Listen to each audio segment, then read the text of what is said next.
boa noite a todos. Eu sou Loni Melachenko, seu apresentador. Bem-vindos ao ano 2000 e além, descobertas nas profecias. Hoje à noite quero fazer algo especial, porque muitos de vocês se perguntam como isto funciona. Gostaria de levar você para um passeio turístico atrás dos bastidores, mas existe um mágico eletrônico que torna possível esta série.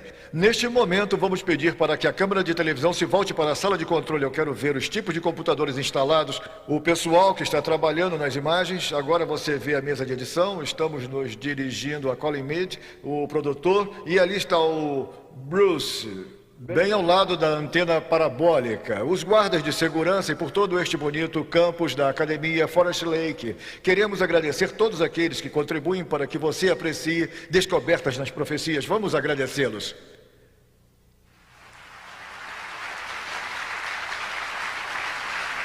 E é claro, amigos, que estes milagres eletrônicos ficam melhores porque você está aqui. Até mesmo em Ohio. Bem-vindos hoje à noite.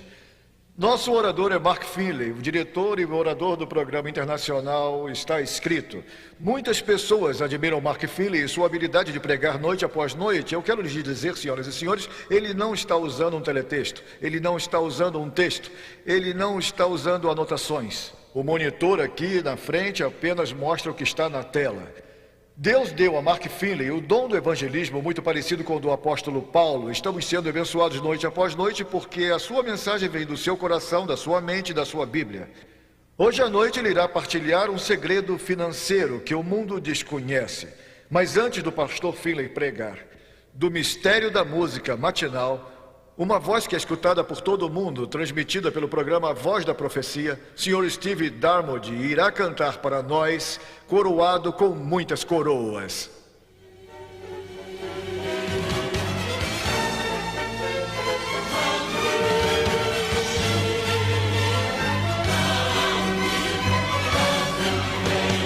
Crown him with many crowns, the Lamb upon his throne.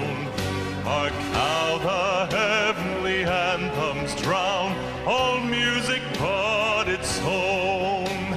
Awake my soul and sing of him who died for thee, and hail him as thy matchless King through all eternity.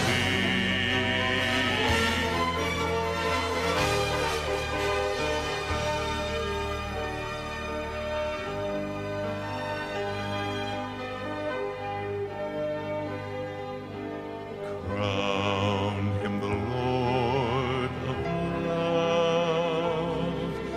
Behold his hands and side,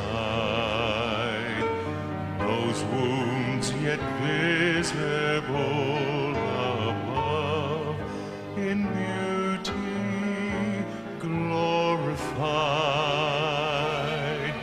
No angel in the sky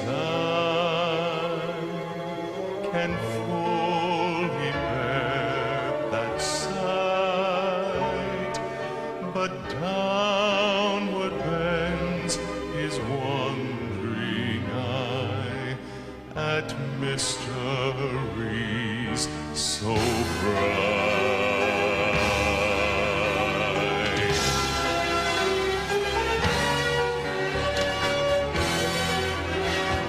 Crown him the Lord of life, who triumphed o'er the grave, who rose victorious to the strife for those he came to save. His glories now we sing, who died and rose on high, who died eternal life to bring, and lives that death may die. Crown him the Lord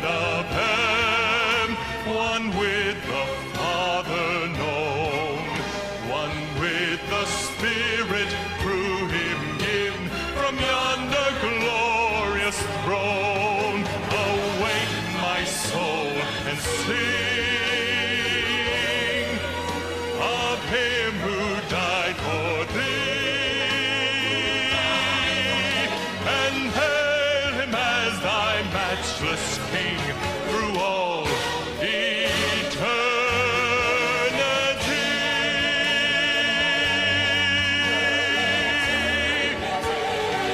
Crown him with many crowns.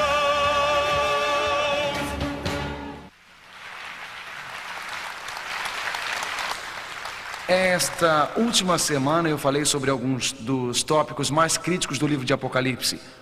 Outro dia eu estava lendo e eu li em um folheto religioso sobre a besta. Eu estava lendo e dizia que a besta é um computador lá no país da Bélgica. Então aquele autor disse: você conhece aquelas pequenas linhas marcadas nas latas que eles checam quando você faz compras no mercado? O autor disse: aquelas pequenas linhas nas latas, você tem que se cuidar com elas, porque tem algo a ver com a marca da besta. Bem, amigo, as pessoas podem ter uma variedade de ideias, mas eu prefiro ler o livro de Apocalipse. E você? Mas estamos falando sobre a marca da besta, o misterioso número 666, a crise final que está chegando na história desta terra. Mas principalmente estamos olhando além da besta para o Cordeiro de Deus, Jesus Cristo. E como você pode ficar seguro nos dias futuros? Então, na quarta noite, os Estados Unidos, na profecia bíblica. Não perca a marca da besta na terça, os Estados Unidos na quarta. Estes dois tópicos são de Apocalipse capítulo 13. Você pode ler este capítulo em sua Bíblia, na sua casa, para se preparar para estas duas palestras. E agora, Connie Vandeman Jeffrey, uma das nossas cantoras do programa Está Escrito, partilha sua voz numa canção.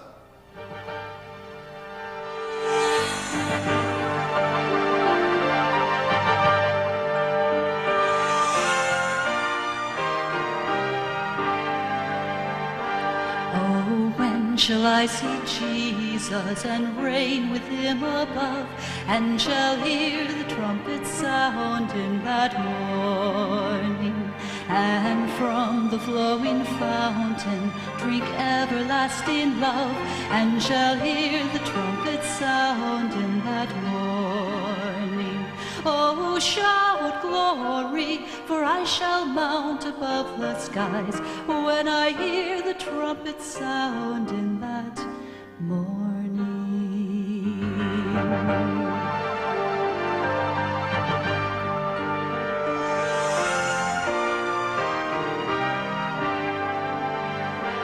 Gird on the gospel armor of faith and hope and love, and you'll hear the trumpet sound in that morning. And when the combat's ended, he'll carry you above, and you'll hear the trumpet sound in that morning. Oh, shout glory, for I shall mount above the skies when I hear the trumpet sound in that morning.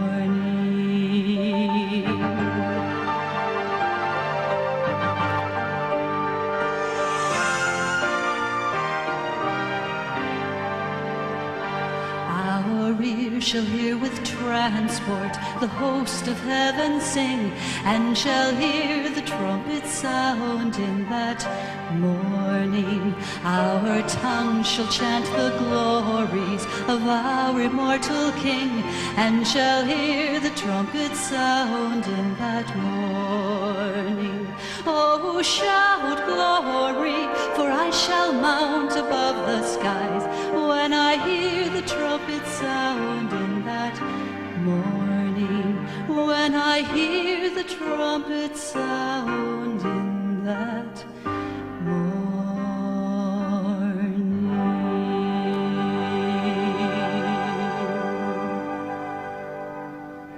Amen.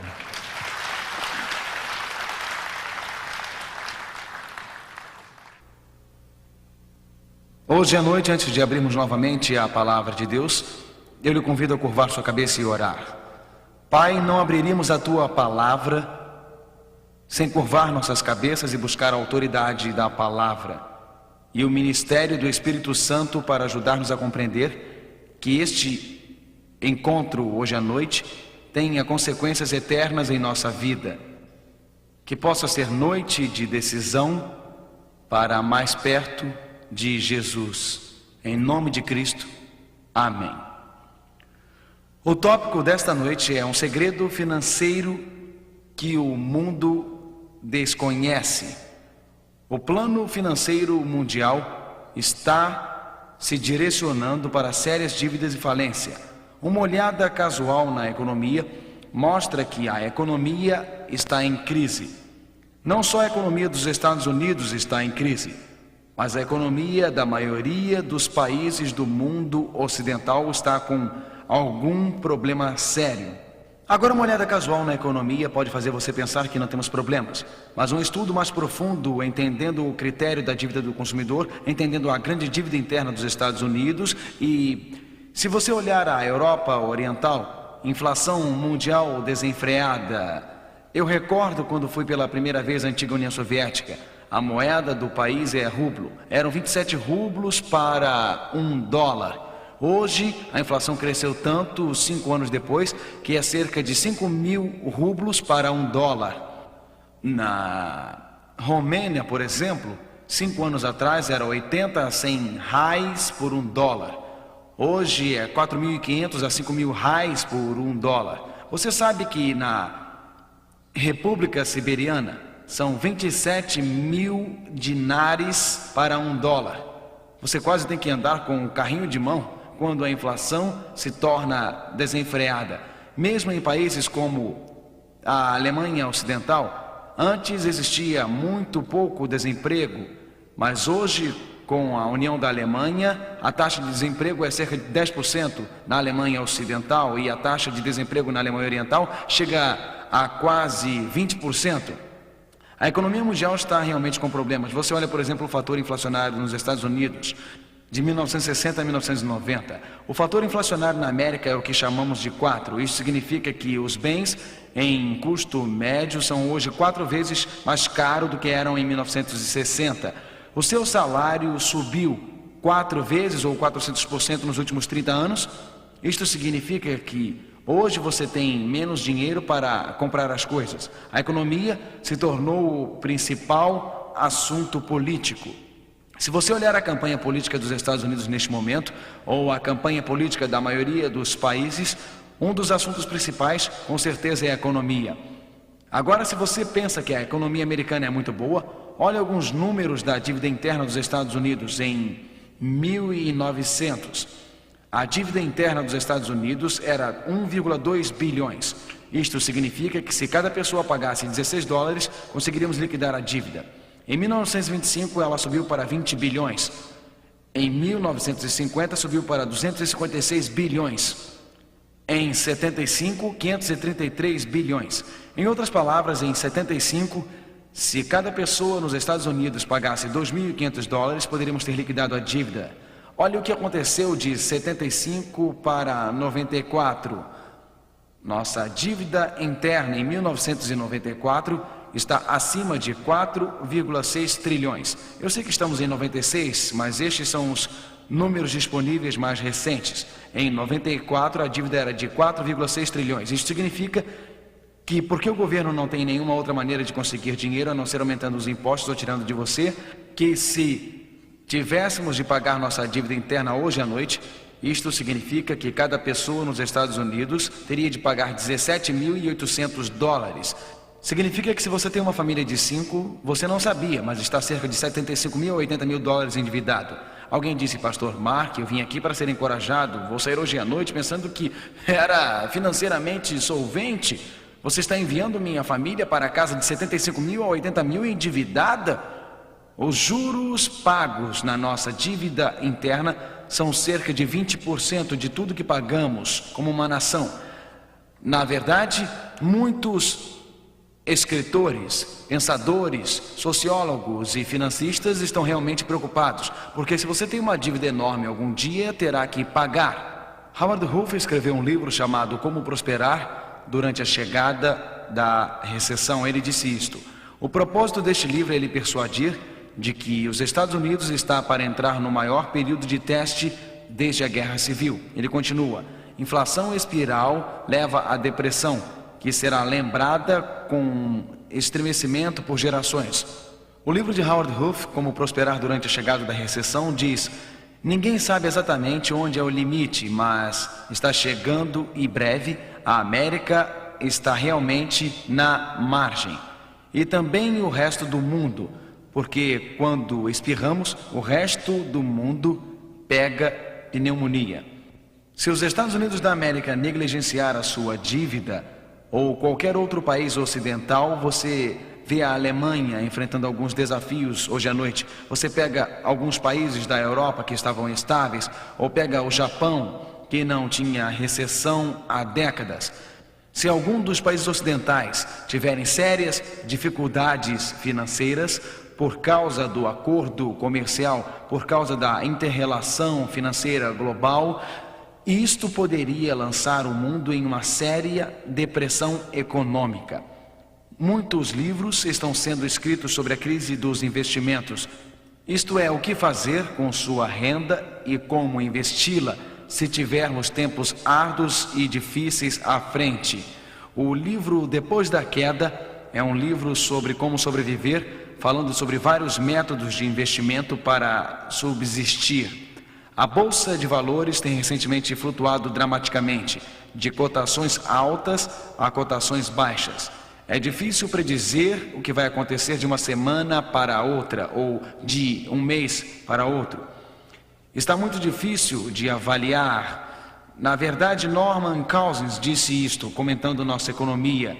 Aquele famoso jornalista e escritor americano, ele disse: estamos tão ocupados comprando que não percebemos que existem alguns princípios morais perdidos em nossa sociedade.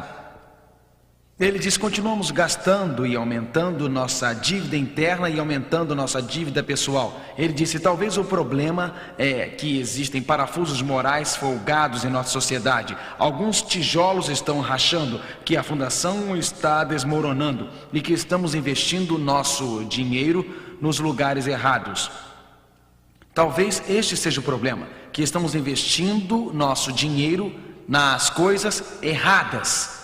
A vida é extremamente incerta, senhoras e senhores. Por exemplo, você pensa que você está seguro, tem uma casa maravilhosa na cidade, você gastou a sua vida para ter esta casa, bem ao lado da floresta, mas um incêndio na floresta desce e destrói rapidamente aquela casa, como aconteceu recentemente em alguns bairros de classe alta perto de Los Angeles, na Califórnia. Áreas como Malibu, Calabasas, casas multimilionárias, muitas delas construídas por atores, destruídas num instante, enquanto o vento soprava as chamas com fúria para dentro daqueles vales. Você se sente seguro até que você volta para casa uma noite e aquele equipamento de vídeo caríssimo, aquele equipamento de som muito caro,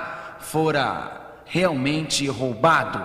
E você foi assaltado e você volta uma noite para a sua casa e ela foi saqueada. Será que estamos investindo o nosso dinheiro nos lugares errados? Será que estamos investindo em coisas que podem ser destruídas instantaneamente? Aqui está um homem que trabalha 40, 50, 60, 70, 80 horas por semana. E por isso ele está numa posição de nível gerencial. Mas ele recebe um telefonema.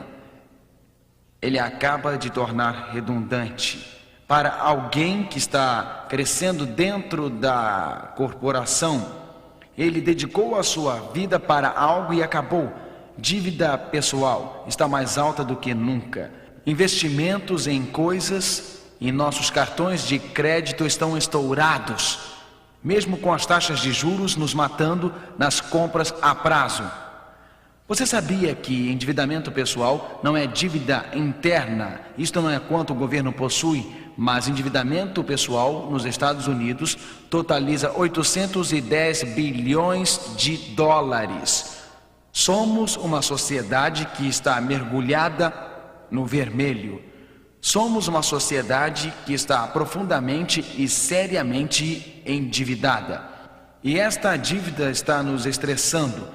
Uma das minhas preocupações na Europa Oriental, e eu quero falar diretamente da situação na Europa Oriental. A Europa Oriental está experimentando uma inflação incomum. A liberdade trouxe para dentro da Europa Oriental o desejo pelos valores ocidentais, bens ocidentais e materialismo ocidental. Um dos maiores perigos que a Europa Oriental enfrenta hoje é aquela busca espiritual, quando o comunismo foi dominado pela democracia. Aquela busca espiritual será substituída pela busca por bens materiais. Então apelo à Europa Oriental hoje à noite: não siga o caminho do Ocidente, que é a falência espiritual e moral.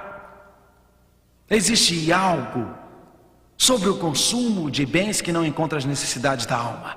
Existe algo sobre os valores materiais que não satisfaz o coração e a alma. Olhe com atenção para o estresse que a procura desses valores trouxe. Apocalipse, o último livro da Bíblia, escrito para a última geração de homens e mulheres a viverem no planeta Terra, fala da economia em nossos dias. O que a Bíblia diz sobre a economia? Vamos para o livro de Apocalipse, capítulo 18. É o fruto do desejo da tua alma, foi-se de ti, e todas as coisas gostosas e excelentes se foram de ti, e não mais as acharás. Apocalipse, capítulo 18, prediz o maior colapso econômico da história. Não é uma nação em depressão, mas um colapso econômico mundial. E se você está se agarrando a ninharias, se sentindo seguro porque você tem dinheiro no banco, escute Apocalipse capítulo 18, versos 14 a 17. Os mercadores destas coisas, que com elas se enriqueceram, estarão de longe pelo temor do seu tormento, chorando e lamentando, porque numa hora, rapidamente, subitamente, certamente, foram assoladas tantas riquezas. As riquezas foram assoladas, inflação abrupta, o alicerce econômico desmorona. Se a sua segurança é o dinheiro, você está se agarrando à coisa errada. Se a sua segurança é o materialismo, você está se agarrando à coisa errada. Não existe segurança exceto em Jesus Cristo. Não existe segurança exceto nos princípios bíblicos. Podemos encontrar abrigo na palavra do Deus vivo. Deus nos dá instruções claras sobre os últimos dias. Ele diz que existirá uma crise financeira nos últimos dias. Eis, pois, agora, vós ricos, chorai e pranteai por vossas misérias, que sobre vós hão de vir. As vossas riquezas estão apodrecidas, e os vossos vestidos estão comidos da traça. O vosso ouro e a vossa prata se enferrujaram, e a sua ferrugem dará testemunho contra vós. E comerá como fogo a vossa carne, entesourastes para os últimos dias. Tiago 5, versos 1 a 3. Você percebeu a clareza da passagem? Uma desvalorização rápida da moeda. Aqueles que entesouram para os últimos dias e aqueles que estão desapontados amargamente. Observe esta crise financeira nos últimos dias. A Bíblia continua: eis que a jornada dos trabalhadores que ceifaram as vossas terras e que por vós foi diminuído. Você percebe que existe um conflito entre o governo e o trabalhador, entre os ricos e os pobres. E os clamores dos que ceifaram entraram nos ouvidos do Senhor dos Exércitos. Deliciosamente viveste sobre a terra e vos deleitastes. Cevastes os vossos corações como num dia de matança. Tiago 5, versos 4 e 5. A Bíblia não dispersa nenhuma palavra. Nos últimos dias existirá aqueles que colocam suas vidas em fazer dinheiro. Nos últimos dias existirão que colocam suas vidas no materialismo, na riqueza, na construção do seu reino pessoal. Mas num instante escorregará como grãos de areia pelos seus dedos. E eles não encontrarão refúgio em Cristo. Então, quando o alicerce da economia desmorona, eles ficarão loucamente dominados pelo medo e preocupação, porque aquilo que era a sua segurança, sua conta bancária, cartões de crédito, eles não têm mais nada. A Bíblia diz que existe um outro caminho. Na verdade, greves, conflitos entre governos e trabalhadores nos últimos dias da história da Terra. Mas qual é a solução de Deus para nossos problemas financeiros? Quais os princípios financeiros específicos que a Bíblia nos dá? O que podemos descobrir da palavra de Deus para nos guardar seguros para podermos verdadeiramente encontrar um lugar de refúgio em Jesus nos últimos dias da história da Terra. Existem alguns princípios sólidos, existem alguns princípios fundamentais da palavra de Deus. Quando voltamos em nossas mentes, milhares de anos, voltamos para o dia em que Deus criou o mundo. Ele disse e foi feito. Ele comandou e foi obedecido. Quando Deus disse, esta terra saiu nova das mãos do Criador. Enquanto o Éden era criado pelas mãos do Deus vivo, o sol brilhava intensamente naquela manhã de céu azul. Flores magníficas e suas cores adornavam a terra. E a Bíblia diz em Gênesis 2, verso 8: E plantou o Senhor Deus um jardim no Éden, da banda do Oriente, e pôs ali o homem que tinha formado. Foi Deus quem criou a terra. Este mundo não evoluiu. Foi Deus que a tapetou com o verde vivo. Foi Deus que plantou os jardins. Foi Deus que fez com que cada árvore desse o seu fruto e cada flor florescesse. Que Deus maravilhoso é esse? A Bíblia diz em Tiago 1, verso 17: toda boa dádiva e todo o dom perfeito vem do alto, descendo do Pai das luzes, em que não há mudança nem sombra de variação. Que Deus maravilhoso! Ele nos deu ar puro para respirar, nos deu riachos murmurantes com água pura e cristalina para beber. Ele nos proveu com as tulipas e suas cores, amarela e vermelha. Ele nos proveu uma variedade de cores. Ele nos proveu com uma variedade de alimentos. A Bíblia diz: porque meu é todo o animal da selva, e as alimárias sobre milhares de montanhas. Salmos 50, versos 10 e 12. Se eu tivesse fome, não te diria, Deus diz, pois meu é o mundo e sua plenitude. Tudo deste mundo lhe pertence. Ele criou, ele formou. Ao contrário do que dizem, ele não evoluiu. Ao contrário do que dizem, ele foi criado pela própria palavra de Deus. A Bíblia diz em Salmos, no livro de Salmos, capítulo 33, versos 6 e 9, porque falou e tudo se fez. Ele falou, e a poderosa palavra de Deus, saindo da sua boca, aquela palavra audível, criou o pé de maçã. Deus disse: haja pé de maçã. E a palavra audível de Deus tinha tanto poder que os pés de maçã apareceram quando ele disse. O que Deus diz, acontece. Mesmo nunca sendo assim antes, porque quando ele diz, se torna assim, porque o que ele declara ocorre. Quando Deus ordena, acontece, porque sua palavra é transmitida com poder. Ele é um criador. Salmos 24, verso 1: do Senhor é a terra e sua plenitude. A terra pertence a Deus. A terra é sua. Deus criou Adão e Eva. Ele os criou para viverem no planeta, repleto de alegria, repleto de felicidade, repleto de júbilo. Mas um enganador veio ao jardim. Quando o enganador veio, Deus havia falado a Adão e Eva: vocês podem experimentar qualquer árvore no jardim, exceto esta árvore. O enganador disse: esta árvore não é de Deus, ela é sua. Eva, pegue-a, olhe-a, segure-a.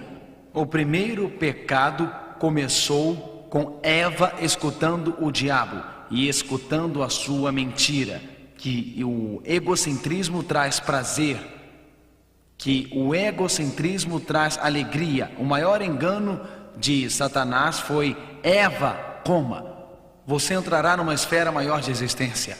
Eva, coma, você experimentará grande alegria em sua vida. Eva, coma, você nunca experimentará tanto êxtase. Você nunca experimentará tanta euforia. Então o plano de Satanás era levar Eva para o egocentrismo. A Bíblia descreve um antídoto para isso. Atos 17, versos 24 e 25.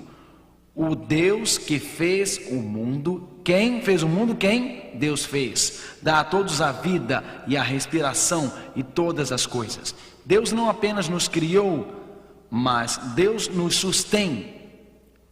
Deus não somente nos formou, mas Deus mantém cada coração batendo. Meu coração não bate por algum ritmo natural, Deus o mantém batendo. E cada vez que eu respiro, eu não sou como um relógio que Deus dá a corda. Deus faz meu coração bater, Deus me faz respirar. Aqui está o princípio financeiro número 1 na economia de Deus. Eu vou lhes dar o princípio da economia de Deus. Aqui estão eles.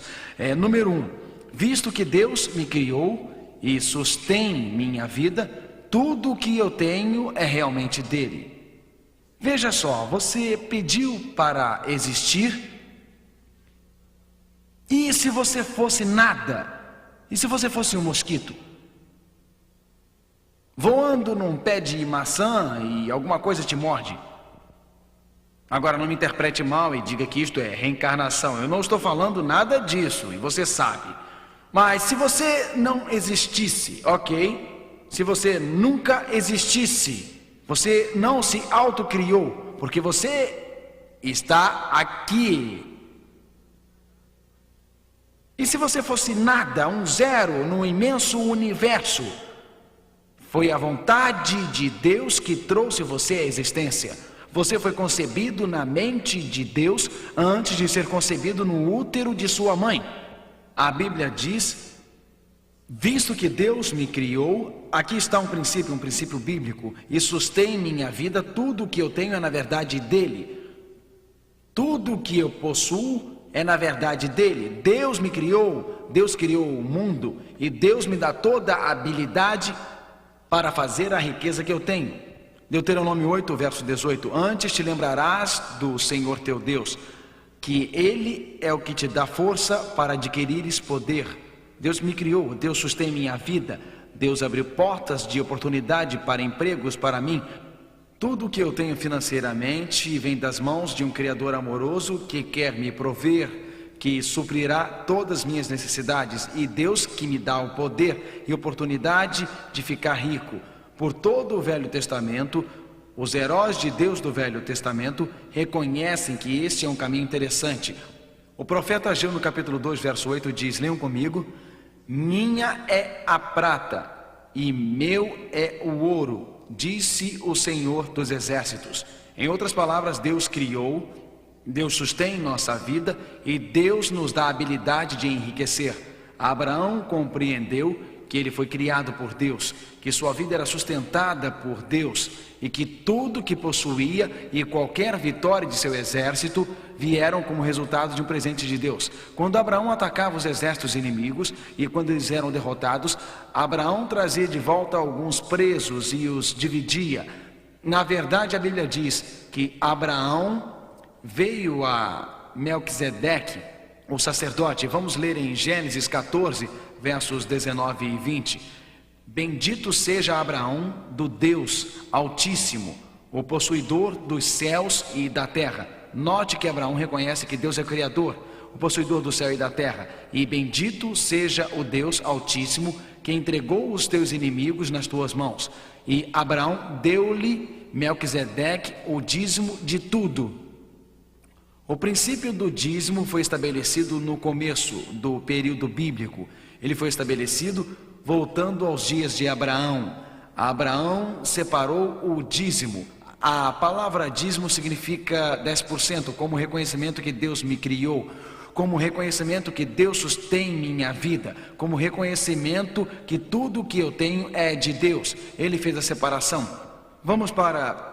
E Abraão trouxe isto para Melquisedeque, o sacerdote, para ser usado para o trabalho de Deus. Dando o dízimo, Abraão reconhecia a bondade de Deus. Ele reconhecia as bênçãos de Deus na sua vida. Jacó, você se lembra dele fugindo depois de enganar o seu pai?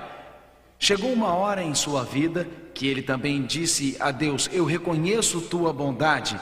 Gênesis 28, verso 22, a Bíblia falando sobre Jacó diz... E de tudo quanto me deres, certamente te darei o dízimo. Os patriarcas do Velho Testamento percebiam que, como Criador e sustentador de suas vidas, eles podiam reconhecer a bondade de Deus, reconhecer a graça de Deus, reconhecer o poder de Deus, reconhecer a misericórdia e proteção sobre eles, devolvendo a Deus o dízimo. Você pode dizer... O que é o dízimo? Vamos ler juntos Levítico 27, verso 30. Também todas as dízimas do campo, da semente do campo, do fruto das árvores, são do Senhor. Santas são ao Senhor. Então o dízimo não é meu, é do Senhor. Na verdade, tudo o que eu tenho é de Deus. Mas quando eu devolvo a ele o dízimo que ele falou para separar como santo, perceba que a Bíblia diz que são santas ao Senhor. Quando eu devolvo o dízimo de 10% do meu rendimento, ele é santo ao Senhor. Eu reconheço sua bondade, seu poder, sua autoridade criadora. Segundo o princípio econômico de Deus, a dizimação demonstra nossa fé profunda, que Deus é o Criador e o sustentador da vida. Quando sou fiel no dízimo, reconheço quem Deus é em minha vida. Malaquias fez esta pergunta, Malaquias 3, verso 8: roubará o homem a Deus?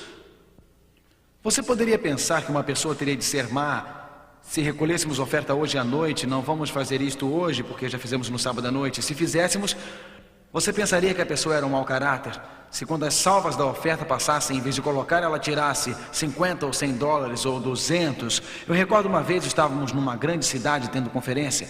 Naquela cidade em particular, alguns marginais vieram à palestra e quiseram seguir um de nossos diáconos até a porta para roubá-lo.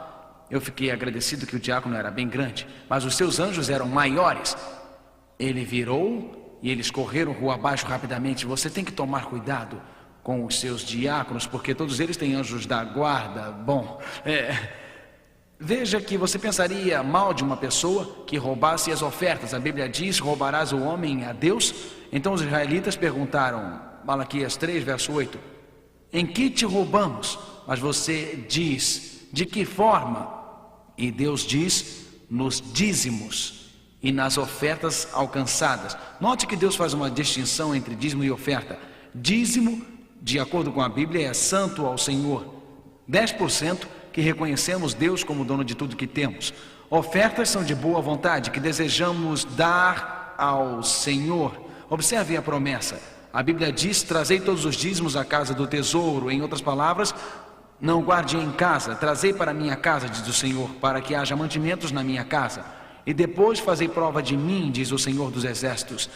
Deus diz: me teste ou me prove. Ele diz: se eu não vos abrir as janelas do céu e não derramar sobre vós uma bênção tal, que dela vos advenha a maior abastança. Malaquias 3, verso 10. Alguém disse: mas pastor Finley, eu não tenho condição de dar o dízimo a Deus. Quanto pior for a sua condição financeira, mais você precisa dizimar. Porque a Bíblia diz que quando devolvemos o dízimo, a porção santa a Deus, Ele abrirá as janelas do céu e derramará tal promessa. Ele diz: experimente. Ele diz: vinde a mim. Ele diz: me teste. Veja, Levíticos 27, verso 30, todas as dízimas do campo santas são ao Senhor. O dízimo é separado, é dinheiro santo. Eu não posso colocar minhas mãos humanas no dinheiro santo de Deus.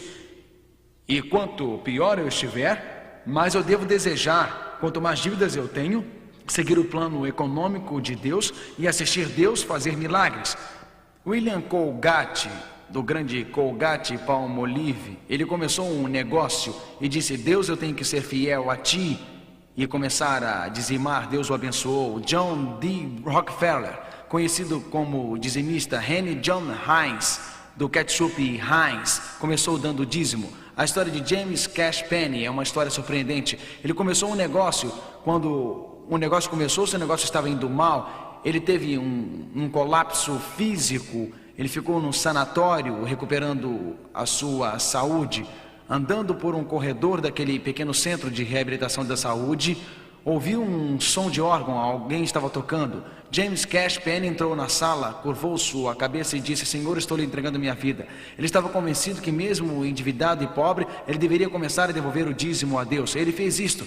J.C. Penney, lojas de departamentos, se espalhou por toda a América.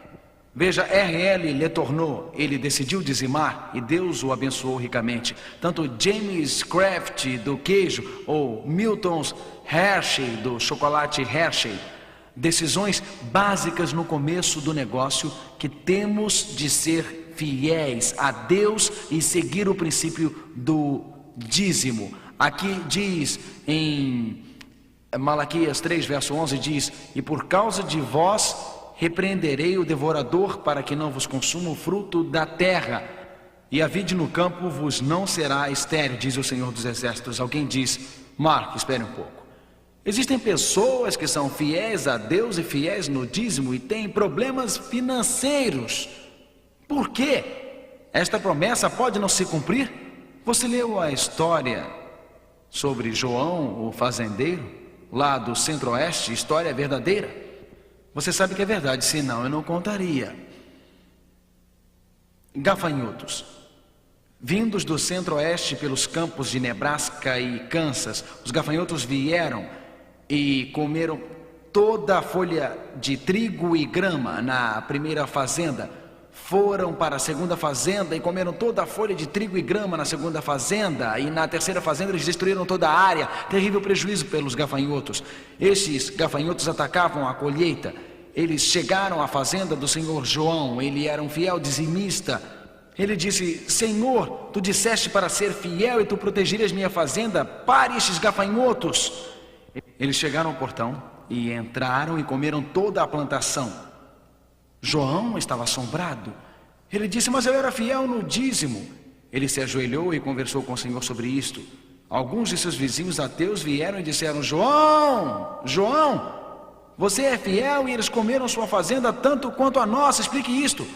O velho fazendeiro João sentou e disse: isto não é difícil, senhores. Aqui está a explicação. Há muito tempo atrás eu dediquei esta fazenda a Deus. A fazenda é dele. Estes pastos pertencem a Deus. Para dizer a verdade, aqueles gafanhotos pertencem a Deus. Então, se Deus quer alimentar os seus gafanhotos na sua pastagem, Ele pode fazer isto, eu não me importo. Ele se ajoelhou então e disse: tudo bem, Deus, eu não sei o que tu estás fazendo, mas esta é tua fazenda e aqueles são os teus gafanhotos.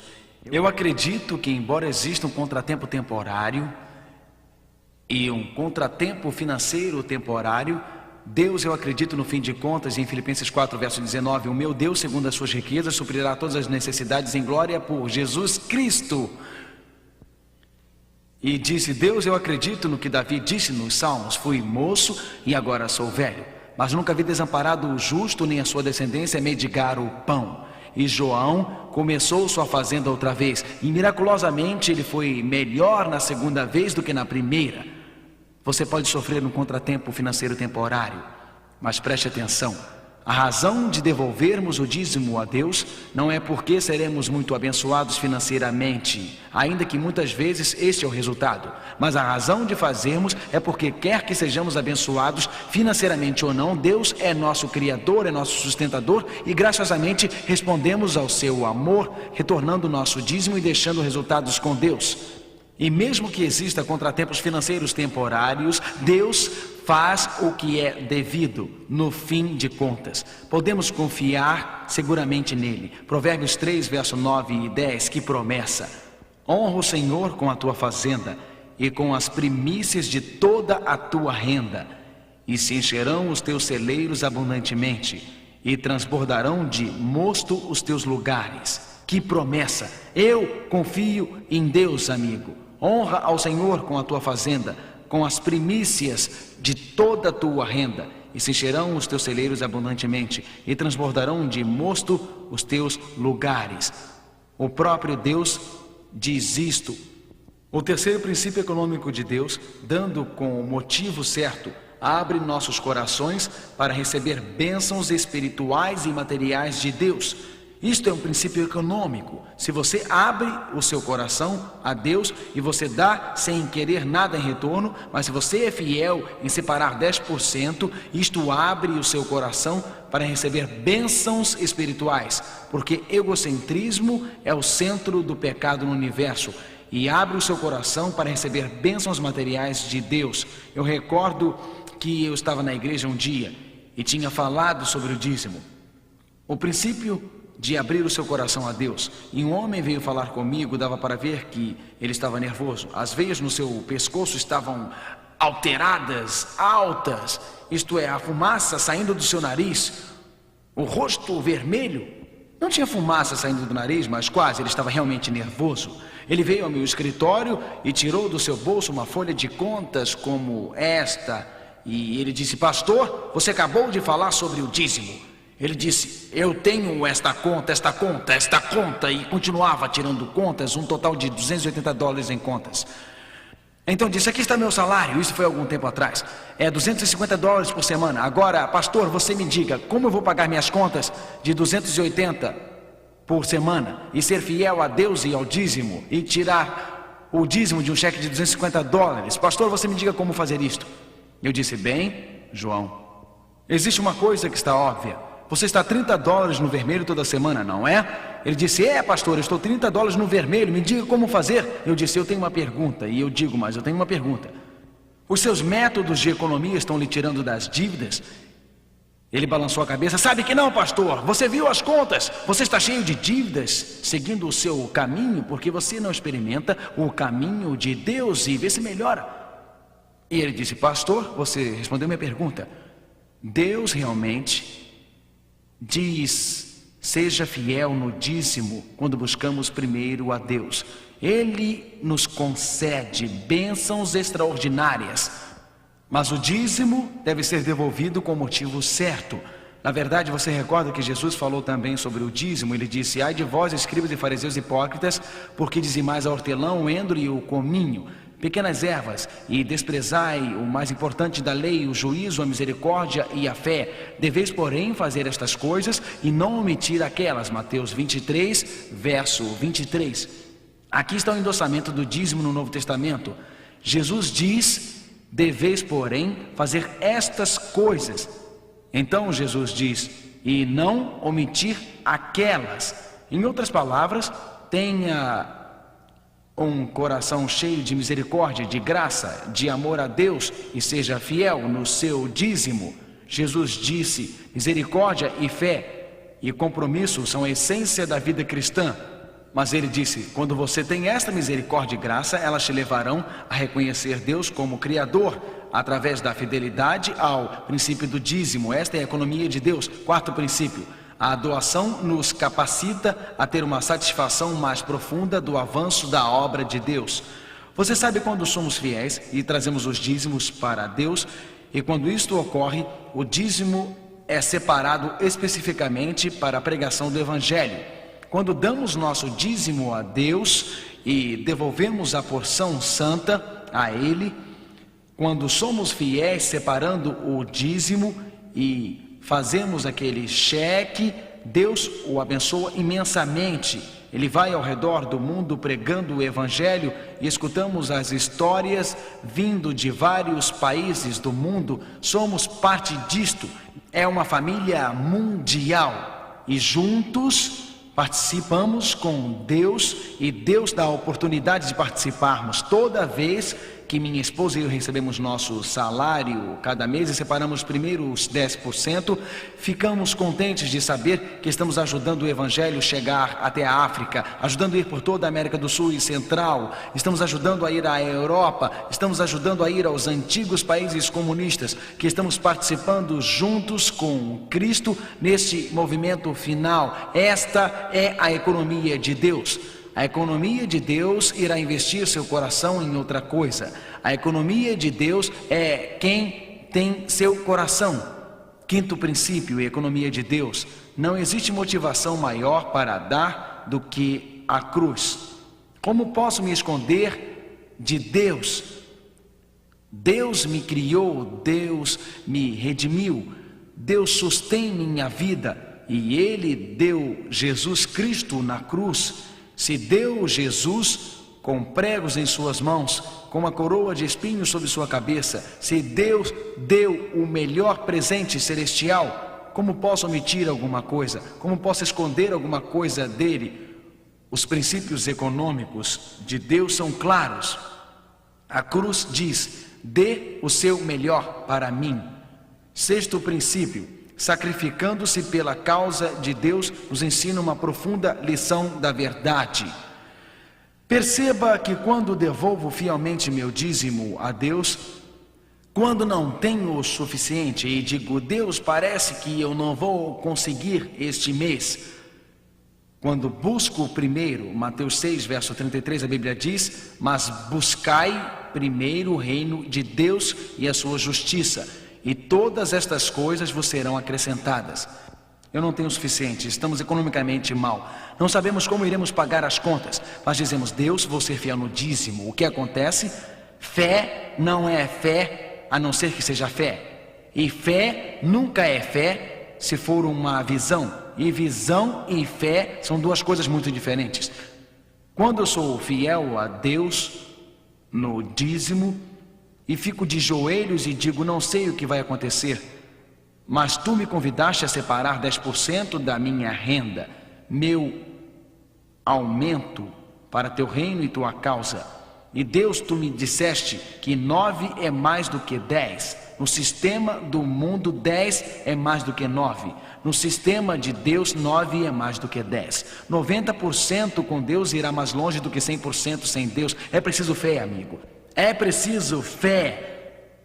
É preciso fé para dizer: Deus, tu podes usar meus 90% e torne-os mais do que 100%. É assim que a fé espiritual é testada. Quando você não tem o suficiente, quando você está lutando para ficar no orçamento e se ajoelha e diz: Deus, entrego a ti. Eu me recordo de um querido amigo meu, Dr. Gary. Dr. Gary faleceu num trágico acidente de carro. E eu e o Dr. Gary estávamos viajando uma vez na Alemanha. Esse era o país natal do Dr. Gary. Eu gostava muito de viajar com ele porque eu não sabia alemão e ele era tão fluente, um grande erudito, um grande homem de Deus na fé.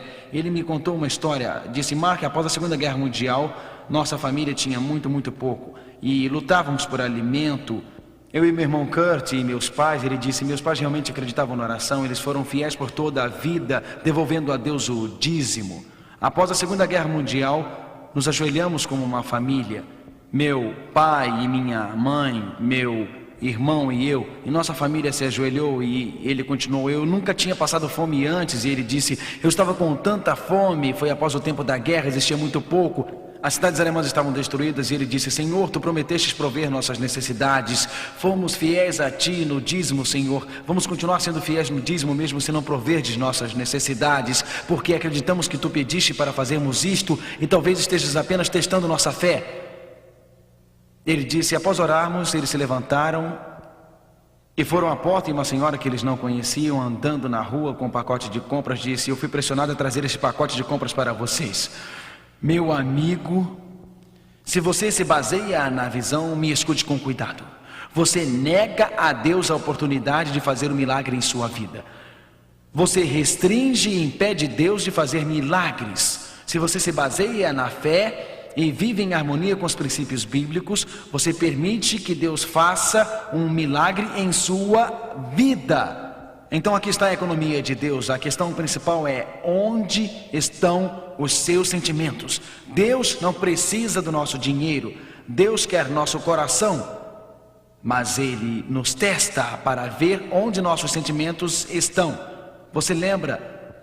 Jesus disse: pois que aproveita o homem ganhar o mundo inteiro se perder a sua alma? Ou que dará o homem em recompensa da sua alma? Mateus 16, verso 26. Aqui está a questão: onde está a sua alma? Aqui está a questão: quem tem o teu coração? Aqui está a questão: quem domina a sua mente? Aqui está a questão: onde estão os seus sentimentos? Você se lembra da história do homem que disse: e direi à minha alma: alma, tens em depósito muitos bens para muitos anos, descansa, come, bebe e folga. Mas Deus lhe disse: louco, esta noite te pedirão a tua alma, e o que tens preparado para quem será? Lucas 12, versos 19 e 20. Louco, esta noite te pedirão a tua alma. Esta noite sua vida terminará. Esta noite você morrerá. Coloque sua vida em algo que irá durar. Coloque sua vida em alguma coisa importante. Coloque sua vida em alguma coisa que seja resistível. Existem dois caminhos. Um caminho é o caminho de aproveitar ao máximo a vida, tentando fazer o máximo de dinheiro. Procure e experimente tudo o que puder para lhe fazer feliz. Este é um estilo de vida.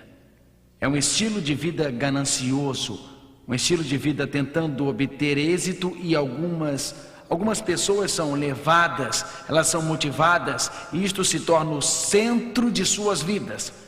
Existe outro estilo de vida. Deus, tu me criastes.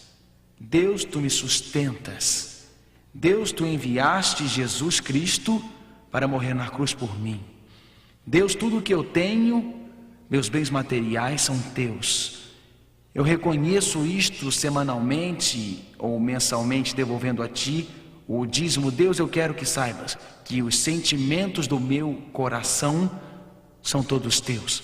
Enquanto curvamos nossas cabeças para orar, você gostaria de dizer: Jesus, os sentimentos do meu coração lhe pertencem. Jesus, eu te entrego minha vida, minha alma, tudo, Senhor. Eu tenho perseguido o materialismo. Não encontrei satisfação.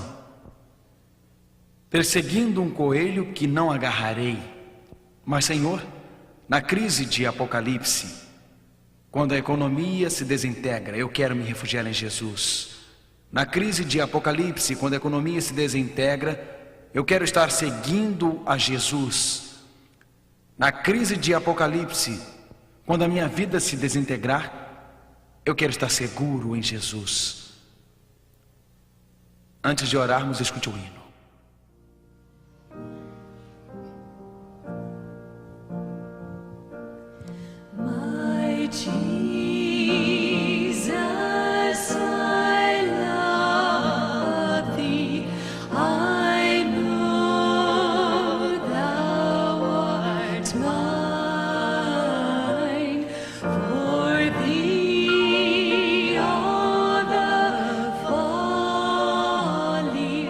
I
Vamos orar juntos. Querido Pai, às vezes valorizamos as coisas erradas. Alguns de nós querem coisas que não trazem satisfação duradoura. E às vezes enfatizamos as coisas do mundo em vez das coisas eternas. Mas hoje à noite buscamos a Ti, Senhor, buscamos a Ti como nosso refúgio, buscamos a Ti como nossa segurança, buscamos a Ti como o único que é eterno. Nós buscamos a Tua firmeza, uma rocha onde podemos ancorar. Buscamos a Ti a pérola resistente de grande valor que não tem preço. E entregamos hoje à noite nossas vidas a Ti. Pai, agradecemos por Jesus. Agradecemos por ter nos criado. Agradecemos por sustentar nossas vidas. Agradecemos por nos redimir. Senhor, humildemente entregamos nossas vidas a Ti neste momento. Em nome de Jesus. Amém.